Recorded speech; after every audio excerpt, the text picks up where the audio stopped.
What if the fastest way to grow your income, your influence, and impact is to stop focusing on yourself? I'm Melissa Franks, your host of the Opt-In podcast, and in this episode, we are going to talk about why real leadership is about responsibility. We're going to talk about how you shift from how do I win to how do we win. Over the last 25 years, I have worked inside of all sorts of businesses, from the Fortune 100 and the largest financial services company in the world to small founder-led enterprises that are looking to generate revenue for the very first time.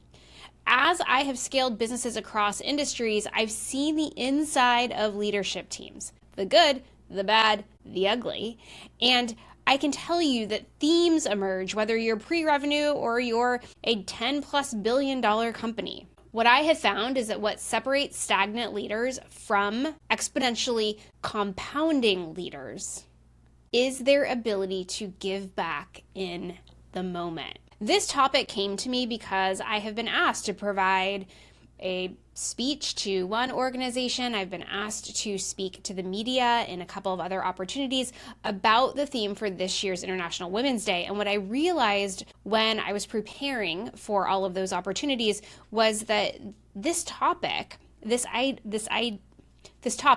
idea transcends International Women's Day or month. It transcends the concept and construct of women in business and leadership, and it really applies to everybody. So I wanted to take some time today in this podcast to talk to you really about what moving away from having the spotlight on you and putting the spotlight on others can actually reap as far as rewards and benefits shift. Now, this is a pretty dramatic leadership shift for many of you and the world as a whole. I like to shake things up. I like to shift the paradigm. I like to challenge the status quo. It's probably why I didn't fit into a corporate construct for a really long time, was because I just didn't like how things were happening. So in that old model, in that corporate model, what was most important, the tenets of leadership, were that you protected information. You were competing, always, often, quietly. Nobody knew and nobody could tell, and yet it was happening. You were building a personal brand, and only a personal brand. You were focused on what's in it for me, what can I get out of this, and you were a gatekeeper of all things: relationships, inside intel, information, opportunities. You hoarded those relationships and that information because that's what survival looked like in that construct. This new model that I want to invite you to consider, to adopt, to operate within, is dramatically different because this is based on the concept of sharing frameworks, sharing ideas, collaborating. It's based on the concept that developing other leaders in turn develops you, that when it's good for the other, it is good for you as well. We focus around creating ecosystems instead of individualism and expand access to eliminate the hoarding, eliminate the gatekeeping, and really bring accessibility to anybody that wants it and is willing. The individuals who scale sustainably are not focused on extracting value. They're focused on creating it.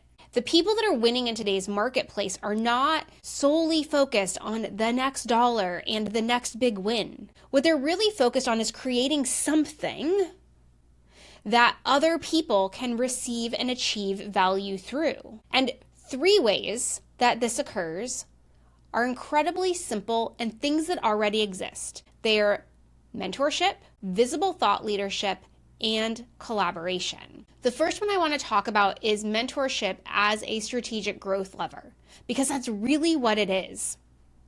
Often when we think about mentorship, especially as leaders, it's that we have been asked to mentor somebody, or it has been pointed out to us that it's a part of the program, it's a part of like paying it forward, that we find some mentees and we do the right thing. Often we see it as a burden.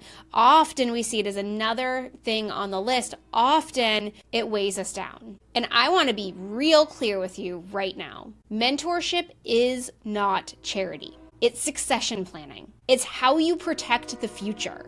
When mentorship is done right, it is a benefit and a growth activity for you and the business long term. This is where strength in leadership builds its foundation. It's our opportunity and it is our time to reframe the importance and the purpose of mentorship. And it's not to just do a good deed. In fact, one could argue that it's incredibly selfish because it's protecting your legacy. It's ensuring that you, whatever you are building, whatever you are creating, whatever you are leading, will stand at the test of time because you have helped develop, elevate, and promote the leaders of the future in your likeness. I want you to consider for a minute as we talk about mentorship, you as you enter rooms. Be they virtual, be them physical, be them a conference room, be them a business meeting, be them a sales call, whatever it is. I want you to consider for a minute, are you the smartest one there? Do you know more than everybody else? If the answer is yes, you are the bottleneck. Leaders who refuse to develop others cap their own growth. When you are the one that knows everything, you have nobody to learn from. And what you want to create, what you want to foster by doing first and demonstrating is that there is a lifetime learning intent in your organization and in your business so that the people that are coming up the ranks are seeking out learning opportunities. They are eager to be mentored and to get better. Power is not diminished when you share. It's stabilized. And this is something that we really need to focus around. Power is not the end all be all. Command and control is the old way of leadership. Our new employees, Gen Z and Gen Alpha, do not respond to earn your stripes. They do not respond to because I said so. They do not respond to carrot and stick. They are expecting collaboration. They are expecting a map and a guide and a partner. They are expecting us to show up and help them become the professionals that we expect them to be. So the faster we can move into a mode where we can deliver that, the faster they are successful. And that's what we all want, right? I want to spend a little bit of time talking to you about my experience because when I was in corporate, so now it has been 4 years since I left. And, we kind of have to take the COVID factor out of all of the things because really the world wasn't normal since 2019. So that's been 7 years. So it was 7 years ago that I was in a corporate environment that was normal. And I was the diversity C-suite member. I was female, I was young, I was a wife, I was a mom, and I was an anomaly. And so what that meant, and I was inside of a tech company and financial services, so there weren't a lot of women to begin with. And what that meant was that anytime there was an initiative, International Women's Day, or Women in Leadership, or there was any sort of program, I was tapped immediately to speak, to advise, to do office hours, to mentor, to whatever. And so as a woman who was in a highly competitive role that everybody wanted to get me out of so they could get into it, because that is truth, I didn't have a lot of available time to do these things. What I also knew was that the only reason I was where I was because of other women. And what I began to see was that when I slowed down and when I mentored my leaders, amazing things happened. I share this story often, so if you've been on this podcast for a long time, then you may have heard this before. But when I inherited all of the functions that were a part of the COO office when I got promoted, they all came from different places and different leaders. I really didn't. I had like a small team that had been with me previously, but most of the 100-person team that I had come from other places. And they were used to command and control. They were used to do it, get it done now, and if it's not perfect, there's consequences. And they were used to a highly competitive environment. So what that created when they all got merged and blended together was this: if something went wrong, it was a finger pointing situation. It wasn't me, it was them. It was them, it was them, it was them. And because we hadn't all worked together in a cohesive team before, there was so much finger pointing going on that I couldn't see straight. And we had stopped producing. I was now the leader of, I believe it was 8 departments. And remember that 7 of them had different leaders. And so the very first thing that I did after I decided I wasn't going to fire everybody, because that was real tempting, was I established expectations. And I did those in the form of core values. And then what I realized was that it wasn't good enough for me to share a bunch of slides and definitions and hold them accountable. What I actually needed to do was to demonstrate the behavior. And so with each one of my leaders, what we did is we spent time individually talking about where they were already embodying the values and where they weren't, and what opportunities they had to learn new behaviors, to acquire new skills, and to get themselves into a place where they modeled those behaviors. That was mentorship. And then what they had a front row seat to was me being loud and proud with the organization about our values and how we perform and behave, and then watching me do it. They watched me walk the walk. And what ended up happening was I wanted to fire everybody. And within just months, one person left because it wasn't a good fit, and that was great and fine and whatever. Everybody else stayed. Not only did everybody else stay, but they stopped the finger pointing. The finger pointing stopped within like 45 days. They began to work together. They began to create environments where they were able to teach their people and uplift leaders. We had a 90% retention rate. Nobody else had that. We promoted 75% of our entire organization. So 75 people out of a 100-person organization within the first 18 months that we were together. Why? Because we didn't gatekeep information, because we mentored, because we understood that the stronger our people were, the more skilled our people were, the better they could do their jobs, the better we all were. I began to get recognized as somebody that was doing something dramatically different in the organization, and I was asked to speak more and stand out more. And what became apparent is that I became more powerful because I was mentoring. What became apparent was that in order to enact change in the organization, I was able to mobilize people that didn't even work for me. I was able to mobilize people across continents. I was able to get the attention when I needed it in order to do what we needed to do. And it was because my power was not diminished by mentorship. It was actually stabilized and enriched. I had built strong, sticky relationships that were built on collaboration. They were built on sponsorship. They were built on proximity. And all of that started because a door was open for me. Way back, 2015, a woman, I'm going to say her name out loud because she's amazing and is running a business now. Her name is Michelle Basir. She didn't know me from anything. And she flew out to where we were, and she got to spend a couple of days with me. And she is responsible for the journey that I took after that. Every opportunity that I had, every door that got kicked in, she had a hand in it. And it's because I was eager to be mentored. It was because I built a relationship with her, and she knew that I had learning agility. She knew that I had a desire to lead with a people first mindset, and that was how we were going to win and how we were going to get results.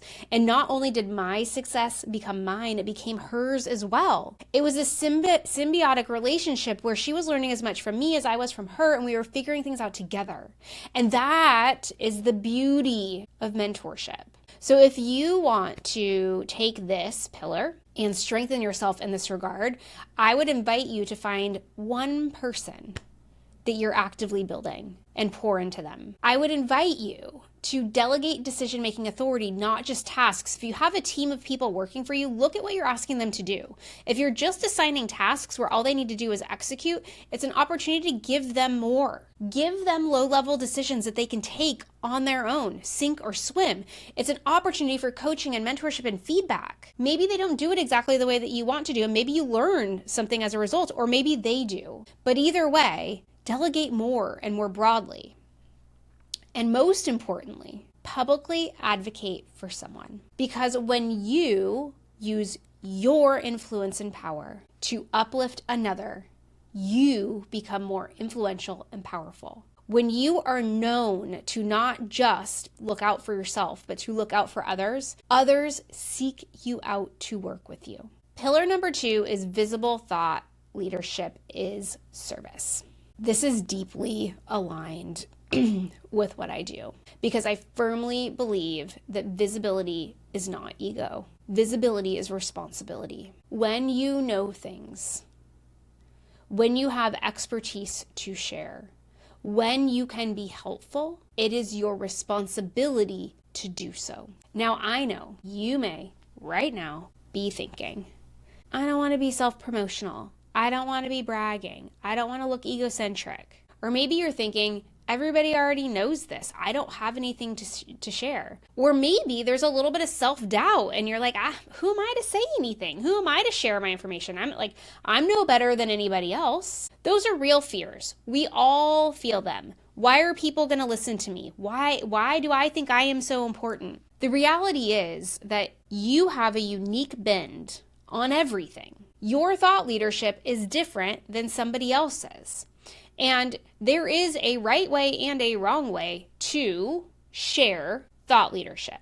And so part of this conversation, part of this pillar is having awareness around how you're communicating. It's having awareness around your tilt and your perspective. And it is being open-minded to not always having it right or learning something new and changing your mind. I have built countless frameworks. I have changed businesses of grand proportions. Often the opening salve when I'm somewhere and I'm getting introduced is that I grew a business from 50 million to 350 million in 3 years. I've sold multiple multi-billion dollar businesses. I've scaled, nothing, to something.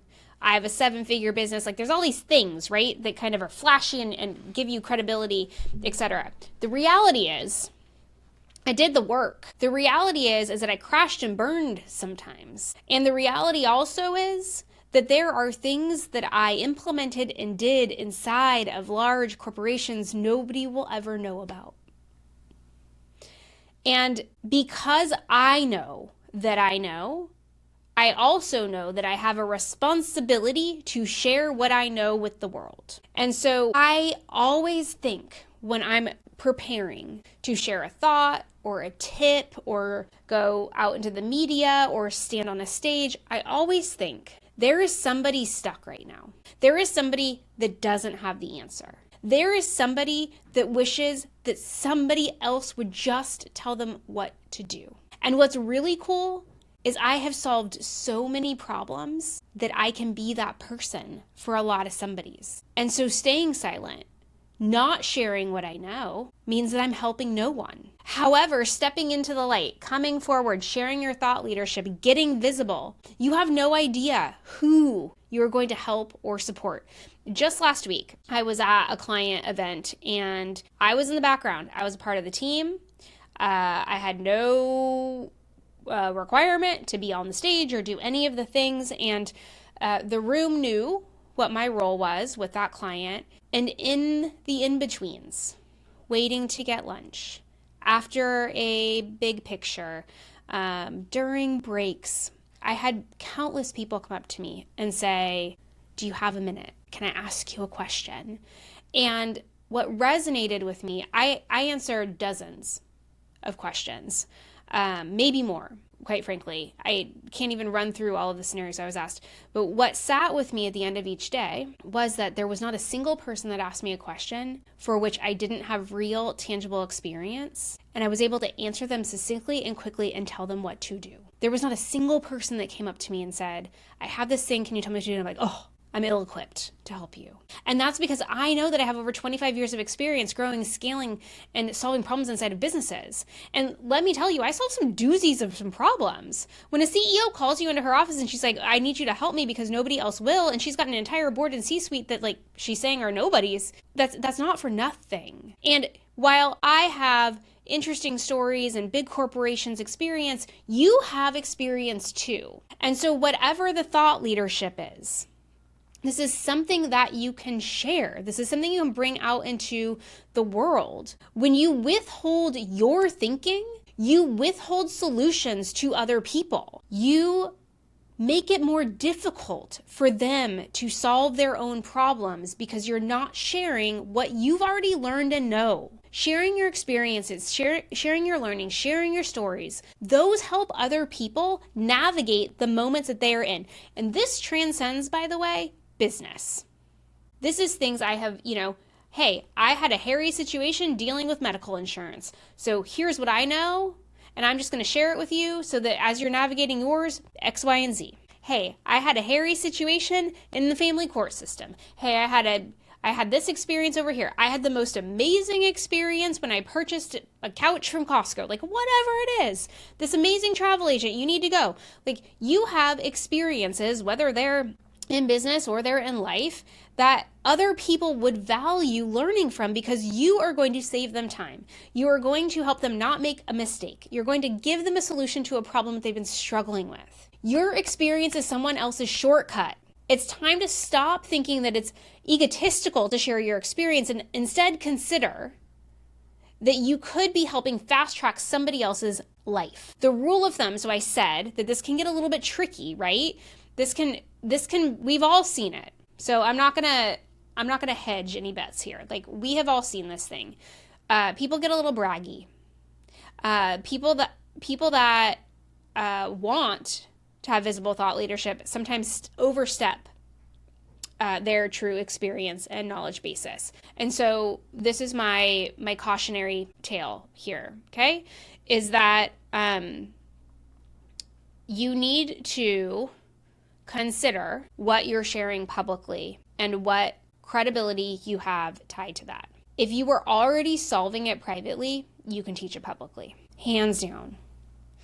If you want to be an expert, if you want to have the skills to solve something and you haven't yet done it, that's what gets to stay with you until you have. Visible thought leadership is effective and not ego-based and not braggy when it's grounded in truth and reality and fact and experience. And that is the line you need to dance around. So you need to ask yourself, did I already solve it privately? Did I already address this? Did I already learn the lessons? And if the answer is yes, then teach it. Get real loud. Stand on the mountaintop and yell it. And you can do that in a variety of mediums. So it doesn't all need to be big, splashy social media posts. You can do it on podcasting. You can be interviewed on podcasts if you don't want to have your own podcast, or heck, have your own. You can write. You can go on Substack. You can have a newsletter. You can write LinkedIn articles. You can write a blog. You can speak. If you like to speak, get on some stages. Facilitate panels. Be in a small group. Host workshops. Get quoted in digital or print media. Share planning models, run advertisements, post on social media. There are so many ways for where you can share your thought leadership. Do what's natively resonates with you. Do something that feels good with you. But sharing your leadership through experiences is yet another form of mentorship. Just often you're mentoring strangers instead of somebody that you know. The third pillar is collaboration over competition. Now, we are all competitive by nature. Everybody is. It just depends on how competitive you are. In the corporate world, like I talked about, I was raised in a corporate setting where all you did was compete. And you were saying that you were collaborating, but what you were actually doing was competing. Everything was a game. Everything was one-upmanship. Everything was gatekeeping and hoarding information, and it was hard. It was really driven based off of relationships, and those relationships are often formed in environments and arenas that I was not invited to. And competition often comes from a scarcity mindset. It comes from a place of, I want to protect. I want to avoid cross-promotion. I see these other people as threats. And when you have an ecosystem mindset, which is the opposite of the scarcity mindset. What you have is you have referral networks, strategic alliances, you might have some revenue sharing partnership, you have shared audiences, you have a pool of resources that all y'all can pull into to help one another. When you are competing, you are alone. When you are collaborating, you are together. And isolation slows growth. Collaboration compounds it. One of the most interesting things about collaboration over competition is that when I was in the corporate environment, I was alone. And everybody was gunning for me. Now, they were nice as pie, but I knew, because my team would tell me, everybody was gunning for me. And a new employee started at a client organization, and it was COVID. We couldn't meet in person. All we knew was each other on Zoom, and we developed a really close partnership. What we realized was when we worked together, we were actually able to get things done that nobody else could get done. And because of the nature of the work that we did, everything that we were doing was disruptive. We were like the department of no. We were difficult to get through. And what we realized was that we had formed a strategic alliance. And so when we were in lockstep and together, we were able to compound results unlike anybody else. It was our superpower. And that was the first time that I realized that there was a way to collaborate and win instead of competing to win. And it was such an amazing experience because I was no longer alone. I had somebody to kick ideas off of. I had somebody to pitch, to like tap in when I needed to tap out. Like, we were in it together.